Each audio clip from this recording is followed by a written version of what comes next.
जैसा कि आप सबको पता होगा कि 2023 ख़त्म हो गया, 2024 आ गया। तो जैसा कि ट्रेंडिंग स्टार का न्यू सॉन्ग जैसे कि कमर का कमाई, जो ट्रेंडिंग स्टार का सॉन्ग आने वाला था, एक बात बताई, जिसके राइटर थे आज़ाद सिंह, जो म्यूजिक दिए थे विशाल सिंह, वो सॉन्ग आपके बीच में आ चुका है। तो वीडियो को ज़्यादा से ज़्यादा देखें और लाइक कमेंट शेयर करें।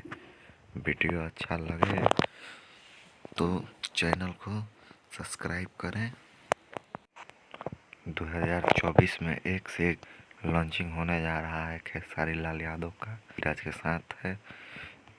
2 से 3 दिन में कमर का कमाई सॉन्ग आ जाएगा, जिसको लिखे हैं अखिलेश कश्यप ने, जो झगड़ा सॉन्ग लिखे थे। जैसा कि आप सब जानते हैं कि अखिलेश कश्यप ही हैं जो एक से एक भोजपुरी में सॉन्ग दिए हैं। 2 रुपया हो गया, हेलो कौन हो गया, तो गोरी तोर चुनरी वाला लाल ले हो गया।